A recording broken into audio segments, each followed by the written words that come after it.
And welcome into Getting Help from Uncle Sam. It's just right around the corner. June 5th is the primary for this year's election, which will take place in November.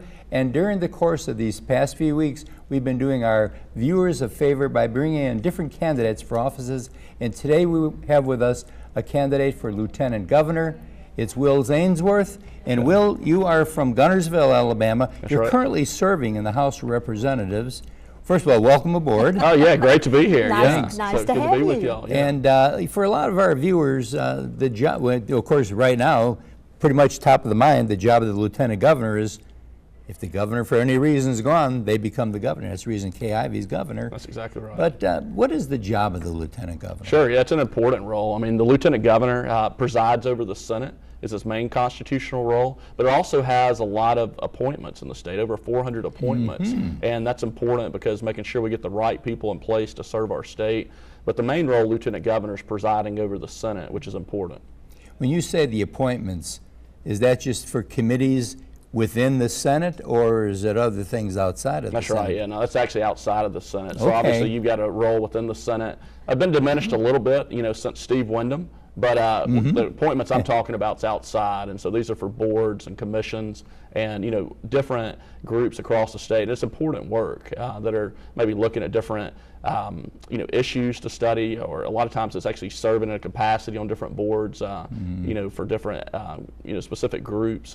But it's important because you want the right people on making decisions for different industries in our state. Absolutely. You're appointing people on those commissions who will make decisions about whatever industry that happens to be, and those are major influences in our state. So I agree with you. That's very important. And so in Lieutenant Governors, just you've got the governor obviously has appointments, you've got Speaker of the House, Senate Pro Tem and Lieutenant Governor as well. So that's important. I mean, because that's going to shape the future of our state. But I think the biggest thing the Lieutenant Governor can do is actually use the mantle of the office to shape the conversation on whatever issue it is. And you're the only person in the Senate elected statewide. And so I think, actually traveling the state and understanding the issues that impact the entire state instead of just your district, gives you the ability to actually shape the conversation from the entire state point of view, which I think is certainly important. And a lot of times we hear, obviously, a bill comes out of the House, then it goes to the Senate. And of course, the Senate has to either approve it, amend it, or do some things. Then they send it back to the House. Yeah. So what we continually hear is, and we even heard it from at the national level, that the House of Representatives, we're getting things done, but boy, when it gets to the Senate, it's a boondoggle. So you got a tough job. Yeah, no doubt. I mean, I think, certainly there's a lot of strong personalities in the Senate, but I think, our goal is to work with whoever the governor is going to be and then make sure we get done what the people of Alabama want to get done. I think one advantage I've got is coming from the House. I've got a lot of relationships and friends there that are supporting our campaign. And certainly, I think, what we've got to do is say, okay, what do we want to do to improve Alabama, move it forward? Obviously, education's important, economic development, recruiting industry, helping existing industry expand, and then we've got to make sure we get a consensus, and I plan on working with the senators and the House members to get that done. If I could ask you, personally, if you could just wave a magic wand and you had a top 2 things that you would like to put on your agenda, what would they be as far as our state goes? Absolutely. So it'd be, first would be education. I've got twin boys that are 8, Hunter and Hayes, and I've got a daughter, Addie, that's 6, that go to public schools in Guntersville. And so education, I think technology, I think expanding pre-K to where voluntary pre-K for any kid that would like to have it. Why does that matter? Parents aren't doing their job. It's the foundation. It's the foundation.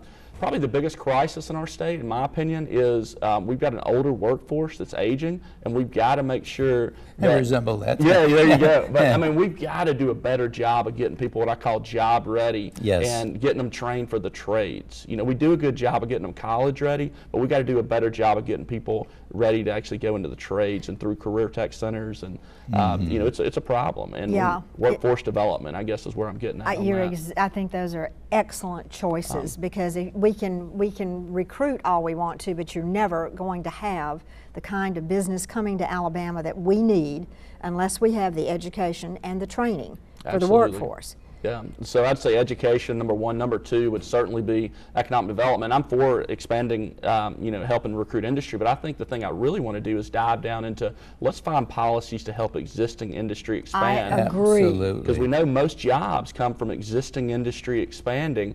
And, what's kind of been disappointing is we really haven't talked a lot about that the last 4 years. So I want to dive into those policies and say, what can we do to help existing industry expand? So if a mom and pop business wants to expand and hire 2 or 3 additional employees, they should have the same type of incentives as a new company coming in. And so, well, you've hit close to home on that one. Amen. Because Yeah. our company, Whitfield Foods and Alaga Syrup, that's the oldest food company in this state, and I feel like we should have the same incentives and breaks and advantages that Yeah. new companies have coming in, because we have employed people for over 100 and something years.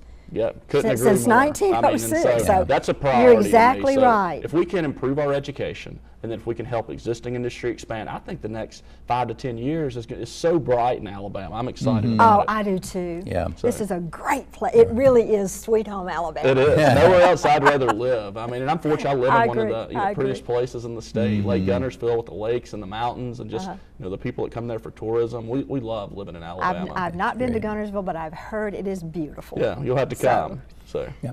Now, will we encourage our viewers to reach out and talk to the candidates? In other words, obviously, a lot of times you see a 30-second commercial. Sure. It says, yeah, I go to church, and I do, okay, that's Yeah. fine.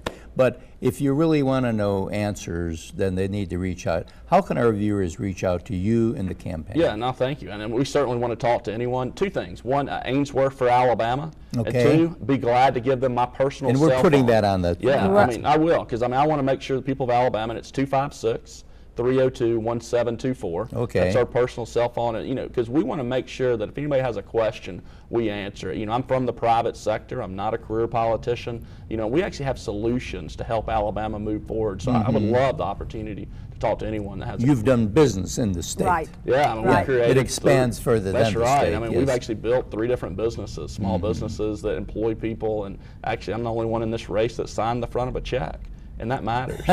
It So does, because you understand the gravity of that and the Absolutely. responsibility Right. that comes Do with the that. same thing. Huge responsibility. Well, listen, So- thank you for joining us, and just remember this, the election's right around the corner. June the 5th is the primary. Do your homework, find out about the candidates, and then vote and vote right. And we'll be right back right after this.